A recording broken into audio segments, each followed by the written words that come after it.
Hey, welcome back. It's season 3 of Garage Monologues. My name is Swanson, and you've probably been listening for a while if you haven't already.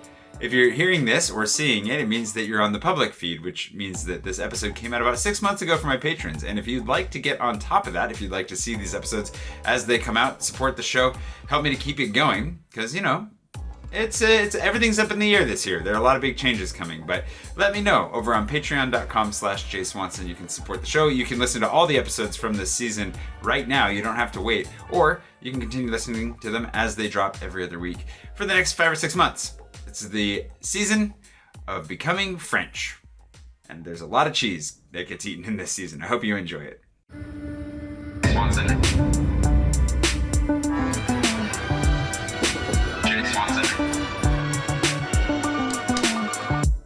Welcome back to Season 3, Episode 8 of Garage Monologues. I believe it's Episode 8. My dad was supposed to originally join me for this. He was going to be my guest, and we were going to come close at least to finishing the cheeses. All the cheeses on the road to citizenship and trying all the protected French cheeses. But unfortunately, he had to postpone his trip, so he'll be here soon. And hopefully we can still do that. I thought it'd be a lot of fun to have my dad on the podcast and do that at the same time, because he hasn't joined me here yet, and we got to get those cheeses all done. So instead, today I thought I'd talk a little bit about how I'm doing. I'm doing better and why I'm doing better. And I think some things that hopefully have a little bit of helpful insight for anybody else out there that's been maybe a little stressed or overwhelmed or struggling recently. I feel like life is just an endless series of highs and lows and struggles. And the reality is that it's hard, and it will always be hard, and that's okay. That actually, that when life stops being hard, the question is whether or not what is it not hard? Is it not life? I don't know. I guess the better way of putting that, I heard somebody not that long ago say that life is a series of problems, and as soon as you stop having problems, you're dead. So there's a little bit of, I guess, perspective to take from that, and to think in terms of actually, how do I joyfully engage with the problems that I'm faced with today as best I can, because that's the joy I've been given for today, is to deal with this problem. Like calling my accountant today, feeling very overdue on some numbers and wanting to get to my information 2 weeks ago. Things like that. But without these challenges, what would we have? So I thought I'd talk about 3 things, like practical things that I've been doing that have actually really helped. Obviously, I was really struggling for a month before the last episode.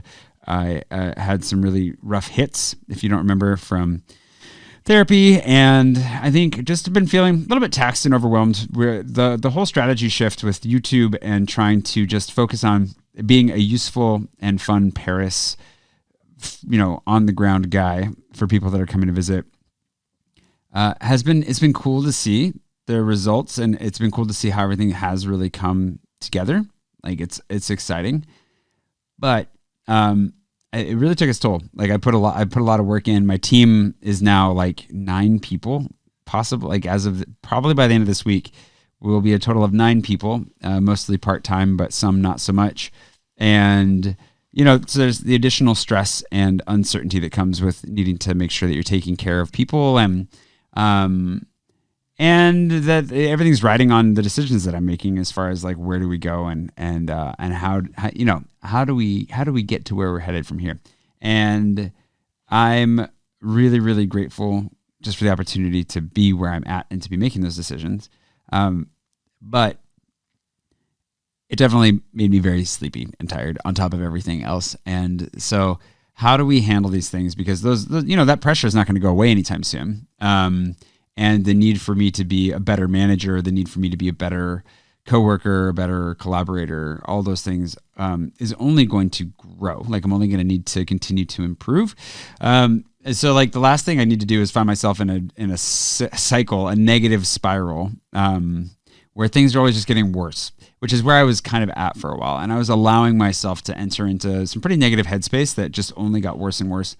I never really gave myself the space to breathe, to feel better, to feel a little sense of relief, to handle it all properly. And so there's a couple things that I've been able to do, a few things that have been very helpful in that, and nothing groundbreaking here, but things that I had to make a choice practically, and then I guess I don't know how practical it is to say kind of what mental choices I've been making, because sometimes it doesn't matter how much you want to choose to change something, especially a pattern of thought. Like it can very well be out of your control for a period of time. So I think that those changes might have been helped by the more like physical changes that I made. I can't definitively say, but I definitely am feeling and doing much better overall. I mean, so well actually that I'm not sleeping because I'm so excited about everything that's going on. And I am sleeping, but just like my brain just turns on every other night, and I'm like, oh my gosh, I'm so excited, and then I don't sleep so well. And then that leads me back to feeling a little bit more droopy, but thankfully just kind of tired and not like melodramatic or just depressed wherever I was before. So the first thing that I've been doing, which is fairly specific to me and my circumstances, my location, is that I've been making myself get out into the city more. So even like on days where I'm not working, like a random Saturday or Sunday, there was last week, I don't know if it was last weekend. This was probably, I think it was like just a weekend ago. 8 days ago or something like that, 9 days ago. I took Cooper out for a walk. We went to kind of by one of the local coffee shops. There was a big line. I was not interested in standing in line. It was cold. I just wanted to stay in the sun. So I was like, well, let's just keep following the sun. So we walked for a bit, and the sun obviously is a tricky thing to find in Paris because of all the narrow streets. So you're just kind of stuck to one side. And then I was like, well, maybe we should start angling towards home. But there was no way to get home and stay in the sun at the same time. And I was like, well, I want to stay in the sun. So I just kind of angled around for a little bit and said, you know what, why go home? Like, I live in Paris. Why am I going home so much? Why am I always angling towards home and sitting on my butt in this tiny little room and not going anywhere?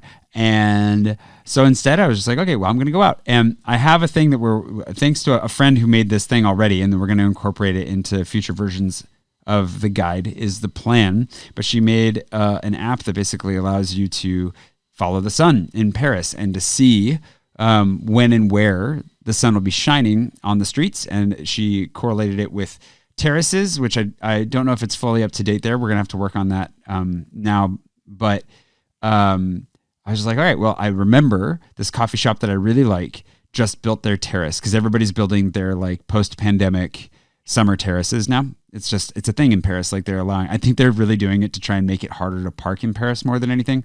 But it's amazing everywhere in the city, depending on which arrondissement you're in, a lot of different arrondissements are allowing people to have semi-permanent terraces during the summer.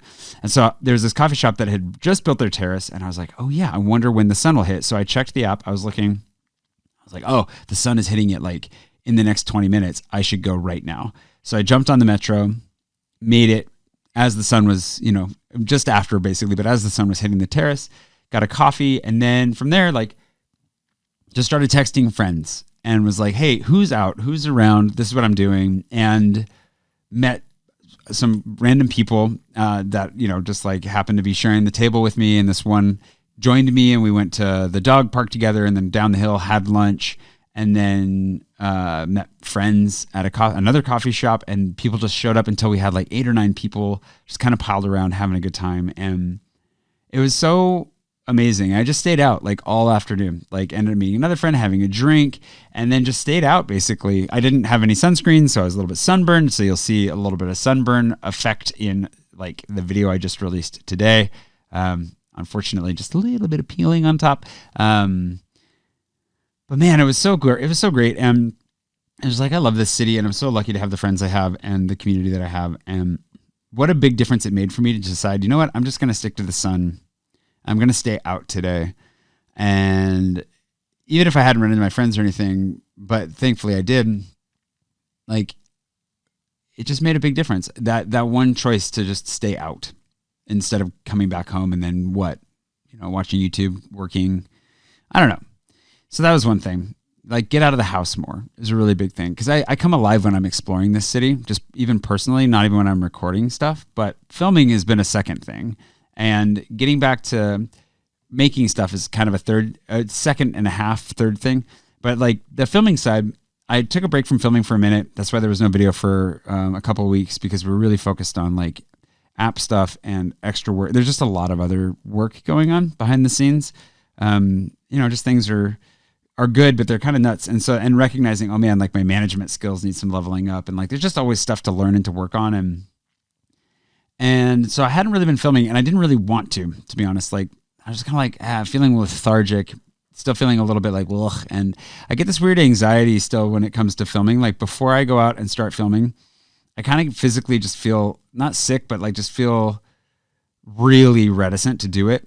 And I don't know exactly what it is, but I honestly think that it's tied into my my little history as a daily vlogger and the struggle that became. And I think my body's just like, hey, we know what filming is like, and it hurts us. And so I always have this reaction. And the cool thing was that, like, so last week or 2 weeks ago, geez, when was this? I don't even know. Time doesn't mean anything anymore. But when I went out to film the Latin Quarter video that's coming out soon, I was hanging out with Pushan that morning. We were having coffee, and I was like, I don't want to go. I don't want to do this. Maybe I should just focus on the 2020. I've been getting really excited to get into the 2020. I was like, I need to film a test run of that to see how it goes and if it's going to be what we want it to be. And, and I was just really, really excited to do that. And I was like, I don't want to go do this Latin Quarter video. Like, I just don't know. And eventually I was like, you know what, fine. I just need to go. And I knew I needed to do it. I knew I'd feel better if I did it. And I had no idea how much better I felt. It's a combination of going and exploring, but also then once I start talking to camera, a lot of times, I just get into a rhythm, and I really like it. And I enjoy sharing, and I enjoy, being on camera, whatever else. And so setting up the camera, doing my thing, just filming whatever, like at the beginning it was a little rough, but I got going, had some coffee, which was helpful, and walking around and filming more and more. And then just was like, yeah, same thing. Like half the stress of filming in the past used to be that I had to edit that night and get it out. And now, like, if I choose to do that, it's for fun, like, cause I'm excited. Like the little video I made, advertising the guide being updated. I had so much fun making it. I stayed up late editing it cause I was having so much fun with it. But if I'm doing like a Paris in my pocket, then I also have the privilege of handing that off to an editor. And so I was able to stay out and have a drink, and I didn't stay out that late. I would have liked to have gone to one more spot, but also, like, after, you're out for 9 hours, 10 hours, whatever, walking, filming, putting in 15, 16,000 steps, whatever it was, there comes a point where you're like, all right, maybe I should go home. But like the fact that I could just go home, upload the footage, and then be done, like that's something I'm trying to retrain myself to realize, like, oh no, this is fun. Like, I get to go out, I get to make something, I get to explore a city I love. I get to share things I love about it with an amazing group of people on the internet. And that's my job. And like, it's genuinely really, really cool and really, really fun. And it's funny that I have to retrain myself to think like, it is fun. What you do is a lot of fun. Enjoy it, you idiot. But the reality is that, yeah, there's a lot of stress and everything else involved. And so I'm just having to choose to engage with it in a way that I hope by consistently having good experiences with it, I retrain my brain to not think, oh, this is scary or hard, but to think, oh, this is really fun, and it's going to be well worth it. And that's working. So that's been really good. Like basically engaging with that anxiety, that fear, whatever it is, and saying, no, I'm going to do this anyways, mindfully in a way that I know will be beneficial and I know will be fun and doable and sustainable, all those fun buzzwords, but like that at the end of it, I do have a good day, and I ended on a high. Like I was just having such a great time being out. And even if it's not the best video, I'm genuinely like not the most proud of it because I my performance in it, I don't think is no spoilers, I guess, but I'm just not that happy with myself, to be honest. And my main edit was like, I kind of rambled, like, can we cut this down a little bit more?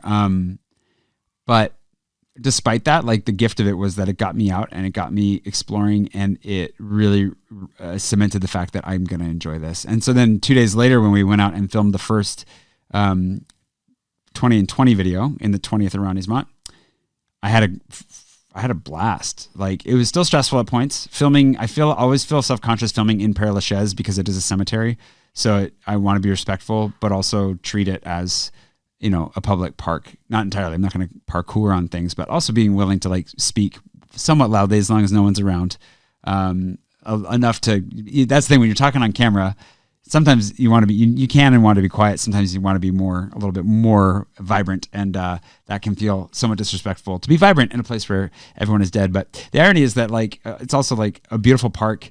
The flowers are blooming, the trees are coming alive. Like everything's coming alive in the park. So it also feels appropriate at the same time. So it's a funny balance that I'm trying to walk there, but I had such a good time. And the restaurant I wanted to go to was closed, of course, because Paris. And so we found another place, and like it turned into a really nice time with Emily helping on that one, and Cooper, and then going to dinner in the evening with Lindsay, and just having a really nice time. And again, that thing of like, man, I could just live out in the city. Like, I don't have to go home.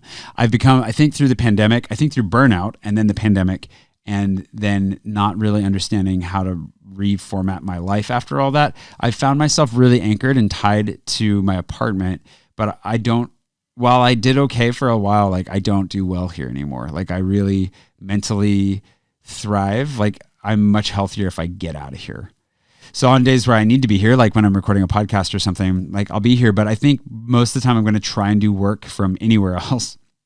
Get out, keep exploring. Like I have so many places on my to visit list, like so many restaurants, bars, cafes, everything that I want to be trying.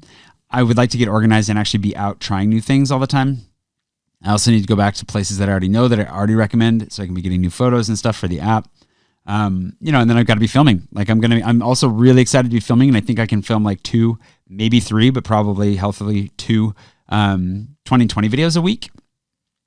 And my goal is to build that up so that in May, I want to start releasing those like mid to late May at the latest. And then they come out once a week from there. And I'd like to be ahead of it because I am going back to the States for a couple weeks in the summer. And so I want to make sure that it's all done, that it's all ready to roll, and that the most I have to do is like give edits from abroad, or while traveling. But man, it's getting me very excited for the future because like I'm starting to tackle like these things that like you feel trapped and you feel stuck and you feel overwhelmed and whatever. And it just takes some changes. So these are environmental changes, because the other thing has been not only filming, but then making stuff. Like for the 20 and 20, I'm hand drawing a bunch of maps. One of them is behind me, but Cooper is just dead asleep in my lap. So I'm not going to be able to reach for it for you to show you. You'll see it soon enough. But I'm hand making these maps that I'm planning on giving away to patrons. So I'm making 20 of them, one for each of the arrondissements, but then each one gets colored in. So as I color one in solid red, so the 20th is solid red for the 20th video, and then the 19th is solid red for the 19th video, but the 20th is like shaded in a little bit so you can see we've already done it, and spiraling in all the way to the first. And so my plan is these, like, because I want them to also, at first I was like, oh, I want to keep these pristine, but then I was like, no, like maps, you fold maps. And so like I folded them up, so they're creased, and then I throw them in my bag so they get a little beat up, and I think they just like look and feel a little bit better. And I'm going to do some more tests. Like I said, we're doing tests, so I think I might actually change a little bit of the design and so forth. But my thought is that then, I want to send those to random patrons as we go. And the nice thing is, because they're folded up too, we don't have to like worry about ridiculous shipping costs of like rolling them in tubes and stuff. I can just fold them into an envelope and send them to you. So that's really fun. And the cool thing is like sitting and drawing. Thankfully, I have access to my landlady's apartment, which I'm trying to also take a little bit more advantage of. Cooper loves lying in the sun, it turns out, so he can lie in the sun in her balcony. It gives me a little bit more breathing room, both of us some more breathing room. And then she has a table that I can use to draw on. And I love drawing so much, and I miss it so much. And we have some really fun new stickers that some of you might have already gotten in the mail that we're going to be turning into a little Paris in My Pocket merch as well. So if you're getting those as a patron already, consider that a sneaky preview of what's to come. I think we're sending them to the 4-year patrons, but Kate can correct me on that. And it's like drawing those, what are now stickers. They're monuments, cartoon monuments, basically, from Paris. And then drawing these maps, sketching, inking, drawing on my tablet, I think we'll do like a fun one because I really like the one I made on my tablet as well. It's really, really helpful to just take some time. It's basically meditative to like let my hands be occupied with something, to draw, to create something. And yeah, all these things combined have been really, really helpful. I fell off the horse a little bit with exercise, not too much. Exercise is still good and necessary, but I feel like my exercise routine is kind of just a minimum at this point. I go to the gym 3 times a week, and I run all those days, and I also run hopefully one more day a week. So I'm definitely putting in my time exercising, but it's funny how that just becomes normal, and then you crave it when you don't have it, and otherwise you're just fine. although sometimes the long run really, really, really helps. Like if I'm really feeling crappy, anxious, like pent up, then just getting out and running, whether I listen to music or a podcast or whatever, can be really helpful. But getting out of the city, filming and making stuff with my hands have all been really helpful. And the fourth thing has been saying no. A lot more opportunities are coming my way. Just little things, nothing crazy. There are a couple cool things that I'm not going to talk about publicly yet because it's just there's enough pressure on one of them in particular already. And had an interview that I did recently that was fun. Coming out, that's my first like official newspaper interview, I think, really just for what I do. That if you could hear that was Cooper snoring in the background. But with the spokesman review, that one's in the past, so that one's done. So if you happen to be anywhere the spokesman review gets printed, so the Inland Northwest really, then there is an article about me coming out sometime in the next 4 or 5 weeks. I don't know if it'll just be a little thing on the side somewhere or what, but it was just kind of cool to talk with somebody and like I'm trying to also take all these things as wins. This is the whole thing about building up my self-esteem, because believe it or not, like that is something I've had to work on in recent history. I've a decent amount of self-confidence. Like I know I can handle myself. I'm very disciplined. I can get stuff done. But I don't really see myself in the highest of light. You know, I don't think of myself terribly highly. And anytime I do anything, I think, well, yeah, anybody could do that. If I could do it, then clearly anyone could do it. So I've got some stuff to work through there, obviously. But what's also been helpful recently, as more things have been coming in and more people, again, it's like an influx of people asking for time and so forth. Just saying no to that has been really helpful. Like I've already kind of done that by getting help in the past with my sister, now with Emily, you know, like monitoring my DMs on Instagram or a variety of email accounts. Just being able to handle a number of touch points for that has been really, really helpful. But then kind of leveling that up again, where there's some things that have come through where normally I would have like said yes to an opportunity or yes to something, but like just starting to say no, where it's like, no, you know, like what am I here to do? Like, what is it that everybody's actually interested in me for? And that's making these videos about Paris. And if I'm not making those, then who cares who I am? You know, really at the end of the day, not to put myself down there, but just the main thing is getting out, exploring the city, getting to know it as well as I possibly can, and then turning around and presenting that to you in the most useful way possible. That's what I've dedicated 2023 to. This year is a year of Paris for me, for the content I'm making, for everything. And I'm allowing myself a couple of distractions, but I'm also realizing as my team grows, and I've got like I said, 9 people now, as like the workload grows in really getting the video going, the video series, you know, the 2020 series up and running. And I have to actually go out and film all those, as my obligations to sponsors like BetterHelp, you know, keeps me making some extra vlogs on top of that.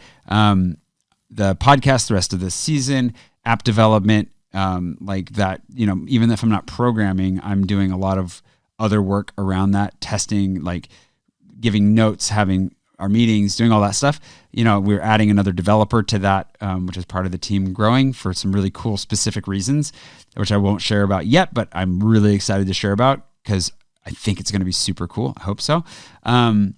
So it's all good stuff. It's just like it adds up. And so then if I start saying yes to like interviews or to meetings with people that would probably be pretty interesting to meet, or to, you know, whatever. I did say yes to a speaking engagement. That's the exciting thing that is like already too much pressure. So I'm just not going to say anything more about it for now. Because it could be a huge thing. It could be a nothing. We'll find out. But it's that thing where I kind of said yes to a few things, realized how close to the edge I was. I was like, nope, okay, time to say no to everything. And by saying no to those things, then I'm saying yes to Paris. I'm saying yes to the videos I'm making. It's part of the reason that I think it's time to really actually do a seasonal podcast, because it's like, I in my usual gusto, I'm like, no, I can just do this forever. And it's like, no, let's do it seasonally. Like we can do it for half the year and then let it cool down for half the year and start over. Like that's totally fine. Just things like that to be like, no, because what's the main thing? Like I really enjoy this and I love making podcasts, but that's not what the average person is here for. And it does take an extra amount of time and energy every week between this and the public feed. That's why I've stopped vlogging like 90% of the time, and I only make little vlogs here and there when there's a real reason to do it, an exciting reason. Like I think the trash video is a good one to make because of course you should come to Paris right now. Like protest is just a part of life here. It might look like chaos on TV, but or in Italian croissant videos, but otherwise it's such a wonderful city, and I want to share it. If it becomes unsafe, I will definitely let you know that, but I'm pretty sure that'll be really obvious by that point. Although who knows anymore, with what actually is obvious on the internet. But I just I need to trim down on things, and I'm also saying no to friends a lot more, acquaintances. Like I'm only saying yes to certain friends right now, for the most part, and then trying to sprinkle in time with everybody that I can. But this weekend, I said no. This is gonna sound like a humble brag of some sort, but I said no to 6 or 7 invitations to picnics and barbecues and just coffee catch-ups and whatever else, because I was like, no, I need to actually rest for a day. I'm exhausted from all this work. I just made a bunch of videos, blah, blah, blah. So it was hard. It's hard for me to say no, especially to friends, because I would like to see everybody. But the benefit was I'm actually, you know what? I'm going to pat myself on the back, because I also last minute said no to a quiz night last night. Last minute have said no to a couple things, but I've also preemptively said no to some stuff recently. And hopefully nobody takes offense to that, ultimately. But at the end of the day, I only have so much time, and I have too many things vying for that time as it is, and sleep has to be a huge priority. Friends are still a very high priority, but I've also realized that I've let the lethargy and slight depression I've been going through eat away at what could be very healthy and productive time. It's just I haven't been approaching that time well. I tried to edit out a sneeze, and Cooper keeps introducing snores, and I don't know if they're coming through or not, but what's a podcast without a Cooper interruption? So anyways, all that to say that entering into a bit of a season of no, you get it. I don't need to keep pontificating on this. The beauty of being able to better say no means that I'm saying yes to the few things that are really important. And especially because I really want to put my everything into what I'm doing. I think that it's only fair. This year is not only a year of Paris, but it's a year of focus, a focus on Paris and focus on the things that make sense in that direction, and then just letting everything else go for now. Obviously, I'm still going to pay my taxes. There's some things I just cannot avoid, but the best that I can, maintaining a healthy life and a focus on work so that I can get to whatever the next stage is. I think I've been resisting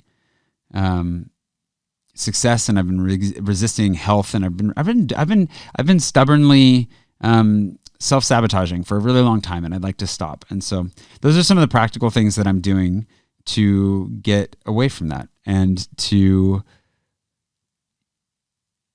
just enter into, it feels like, a healthier and happier sphere of life than I think has ever actually been really available to me before. It doesn't mean it's not going to come with its ups and downs. It doesn't mean that I've got it all figured out, but I've seen, just as one last thought, reflecting on the last few years, if you've been following me for a long time, and odds are good if you're listening to this podcast or watching this on YouTube, especially if you're a patron, you've probably been following me for a long time. When I was going back and watching the old 20 and 20 series, for one, I can see how much improvement I can really bring to it. So that's exciting. But for two, just seeing in myself where I was at, the craving I had for validation, the need that I had to be seen. I really didn't feel like I was seen back in the States. I was in a really rough place in a lot of ways, as you know, barreling towards burnout, and all kinds of other challenges.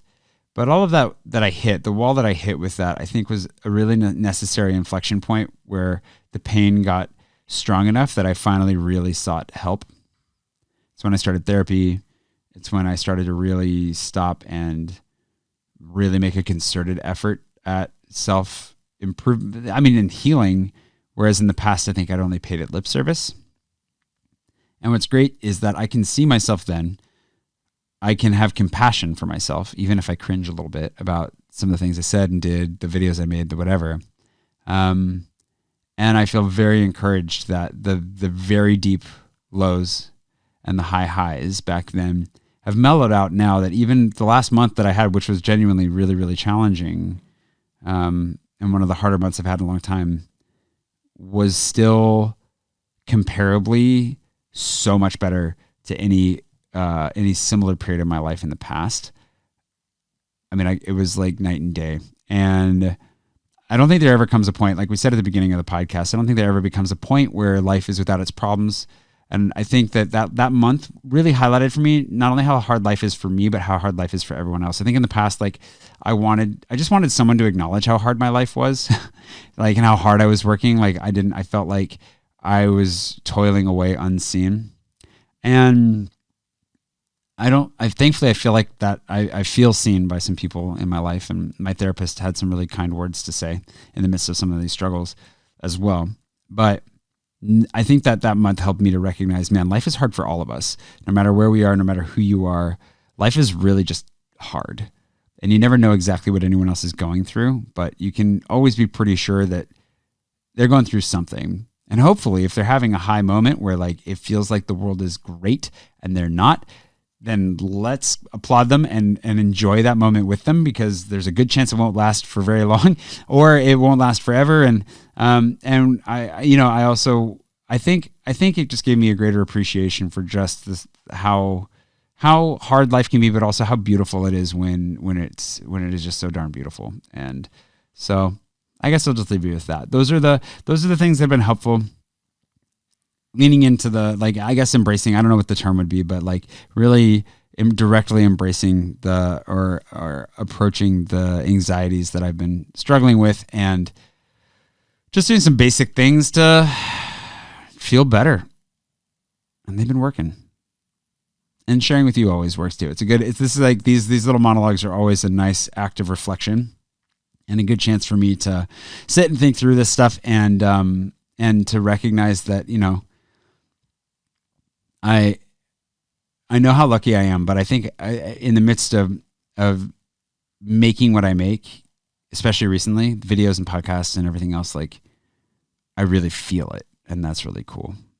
So thank you for being a part of that. Thanks for listening. Thanks for being a patron, because if you're listening to this right now, you've made this all possible over the last 5 years or however long I've been a full-time creator. It wouldn't be possible without you at all. And of course, when this makes it to the public feed, no worries. Thank you for just listening and being here anyways. I know not everyone can be a patron or wants to be and is happy to support me in other ways. And you've made all the difference as well, not to minimize your participation. So thank you for that. And I just hope that whether you're on the patron feed, the public feed, or maybe you've never listened to a podcast except for this one, and you usually are only interested in my YouTube videos, I'm really just grateful to have you here. And the fact that these words have made it to your ears, that you made it to the very end of this long monologue, is deeply appreciated. And I couldn't and wouldn't do this without you. Well, I mean, I guess I did it in a vacuum for a very long time, so I guess that's not true. I would be still probably talking to myself if nothing else, but I'm really grateful that I'm not. I'm really grateful that you're here, and that this has become quite the delightful, strange, long-lasting dialogue, even if it seems like a monologue in recording. So that'll do it. I'm going to go enjoy the spring. I'm going to get out of my tiny apartment. I'm going to go into Paris, and I'm going to appreciate every minute of it. And I will see you here online somewhere in the very near future. Thanks for listening.